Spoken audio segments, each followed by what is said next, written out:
प्रधानमंत्री नरेंद्र मोदी आज उत्तराखंड के दौरे पर रहे। मां गंगा के शीतकालीन गद्दे स्थल मुखीमठ यानी कि मुखवा गांव पहुंचने वाले पहले प्रधानमंत्री हैं मोदी। पीएम मोदी ने इस दौरान देवभूमि को कई सौगातें दी। इतना ही नहीं, कल ही केंद्र सरकार ने उत्तराखंड में रोपवे परियोजना को लेकर अहम फैसला लिया था। पहाड़ पर पर्यटन हो या परियोजनाओं की सौगात, पीएम मोदी लगातार उत्तराखंड के विकास को रफ्तार दे रहे हैं।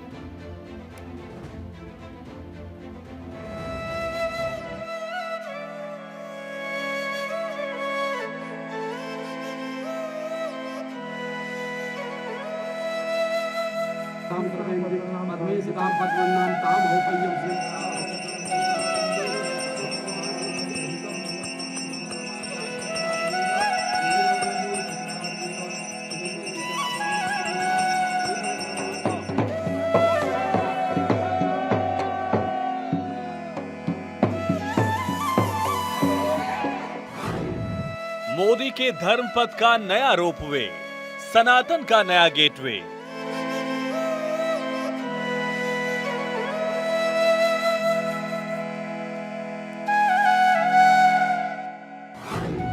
मोदी का समागम प्लान, ऑफ सीजन में टूरिज्म रहेगा ऑन।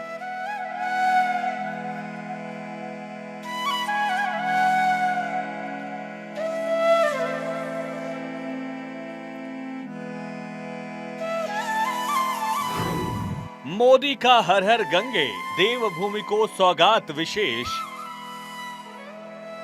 नरेंद्र मोदी, एक ऐसा नाम जो आध्यात्म से ओतप्रोत है।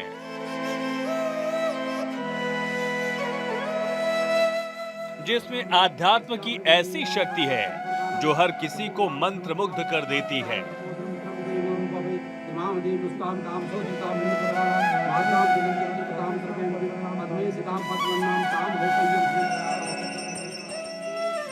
जिसके पीछे दुनिया खींची चली आती है।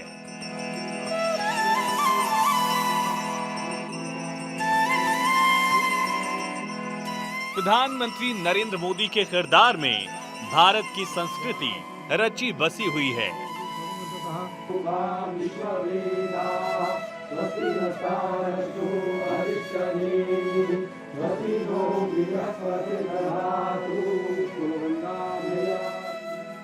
देश की माटी के कंकर से भगवान शंकर तक,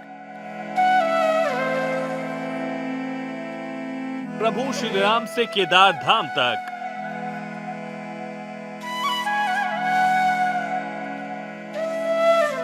पीएम मोदी का व्यक्तित्व इस युग में एक आध्यात्मिक गुरु और महापुरुष जैसा है जो पूरी तरह से मुकम्मल है।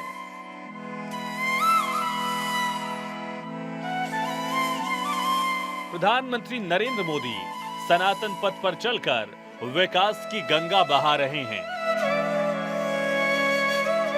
मोदी के धर्म पथ का नया रोपवे, सनातन का नया गेटवे बन रहा है।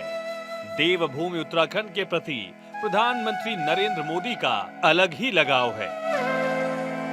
पीएम मोदी हमेशा कहते रहे हैं कि मां गंगा की कृपा से उन्होंने देवभूमि उत्तराखंड की सेवा की। हमारी ये देवभूमि आध्यात्मिक ऊर्जा से ओतप्रोत है। चार धाम और अनंत तीर्थों का आशीर्वाद, जीवनदायिनी मां गंगा का ये शीतकालीन गद्दी स्थल, मां गंगा की कृपा से ही मुझे दशकों तक उत्तराखंड की सेवा का सौभाग्य मिला है। मैं मानता हूं उन्हीं के आशीर्वाद से मैं काशी तक पहुंचा और अब सांसद के रूप में काशी की सेवा कर रहा हूं। देवभूमि उत्तराखंड के लिए आज का दिन बेहद खास रहा, क्योंकि देश के प्रधानमंत्री नरेंद्र मोदी आज उत्तराखंड के दौरे पर रहे।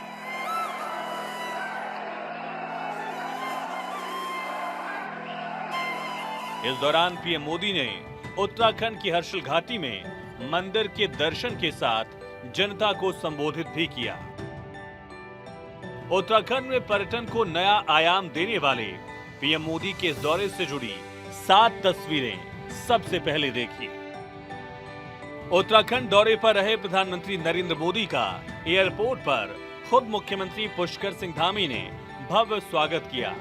इसके बाद पीएम मोदी ने मुखवा मंदिर में पूजा अर्चना की, तो साथ ही मां गंगा की आरती में भी प्रधानमंत्री नरेंद्र मोदी शामिल हुए। हर्षिल वैली में जनता से मुलाकात करते हुए प्रधानमंत्री मोदी ने बाइक रैली को भी रवाना किया और इन सब के बीच प्रधानमंत्री नरेंद्र मोदी ने उत्तराखंड के पारंपरिक नृत्य को भी देखा और कलाकारों का अभिवादन स्वीकार किया। प्रधानमंत्री नरेंद्र मोदी अपने इस दौरे के जरिए उत्तराखंड में अपार संभावनाओं का जिक्र भी करते हैं। पीएम ने कहा कि पर्यटन के रास्ते उत्तराखंड अपनी किस्मत बदल सकता है। उत्तराखंड के विकास के लिए जो संकल्प हमने लिए थे, नीत नई सफलताओं और नए लक्ष्यों की ओर बढ़ते हुए वो संकल्प आज पूरे हो रहे हैं। इसी दिशा में शीतकालीन पर्यटन एक और बड़ा महत्वपूर्ण बड़ा कदम है। इसके माध्यम से उत्तराखंड के आर्थिक सामर्थ्य को साकार करने में बहुत बड़ी मदद मिलेगी। पीएम मोदी लगातार कई बार उत्तराखंड में टूरिज्म से विकास की बात को अलग मंच से दोहरा चुके हैं और इसकी पीछे वजह है उत्तराखंड की खूबसूरत वादियों में छिपी पर्यटन की अनगिनत संभावनाएं, जिनकी तलाश अभी भी जारी है। इसी को आगे बढ़ाने की दिशा में केंद्र सरकार लगातार काम कर रही है और इसके लिए आज पीएम मोदी ने उत्तराखंड की हर्षिल वैली को क्यों चुना, ये भी बताते हैं। हर्षिल घाटी में घने देवदार के जंगल, बर्फ से ढके पहाड़ और भागीरथी नदी के कल कल बहते पानी के चलते ये एक आदर्श पर्यटन स्थल है। हर्षिल घाटी में आपको पहाड़ की संस्कृति भी मिलेगी, क्योंकि उत्तराखंड की भोटिया जनजातियां यहाँ निवास करती हैं और हर्षिल घाटी अपने सेब और राजमा की फसल के लिए काफी मशहूर है। आज भी जब पीएम मोदी हर्षिल घाटी पहुंचे, वहां जनसभा को उन्होंने संबोधित किया, तो उस दौरान पीएम मोदी हर्षिल के राजमा और सेब का जिक्र करना नहीं भूले। आज हर्षिल की इस धरती पर आया हूं तो मैं अपनी दीदी भूलियों के स्नेह को भी याद कर रहा हूं। वो मुझे हर्षिल का राजमा और दूसरे लोकल प्रोडक्ट्स भेजती रहती है। आपके इस लगाव और उपहार के लिए मैं आपका आभारी हूं। बात अगर प्रधानमंत्री नरेंद्र मोदी की बड़ी बातों की करें तो पीएम मोदी का कहना है, किसी भी सीजन में उत्तराखंड का टूरिज्म ऑफ नहीं ऑन रहेगा। धार्मिक यात्रा के लिए उत्तराखंड में सर्दियों का मौसम सबसे बेस्ट है। उत्तराखंड को विकसित राज्य बनाने के लिए डबल इंजन सरकार तेज गति से काम कर रही है। उत्तराखंड के विकास के लिए 2 रोपवे प्रोजेक्ट्स को केंद्रीय कैबिनेट की मंजूरी मिल गई। 1962 में चीन ने उत्तराखंड के जादू गांव और माड़ा गांव को खाली करा दिया था। 60-70 साल तक उस गांव को किसी ने ध्यान नहीं दिया, लेकिन हमने उसको फिर से बसाने का काम किया। 2014 से पहले चारधाम यात्रा पर औसतन 18 लाख यात्री आते थे। अब 50 लाख से ज्यादा श्रद्धालु आते हैं।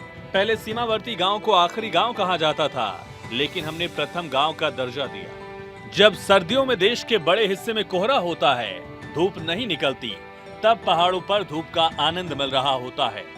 इसे गढ़वाली में घाम तापो पर्यटन कहेंगे।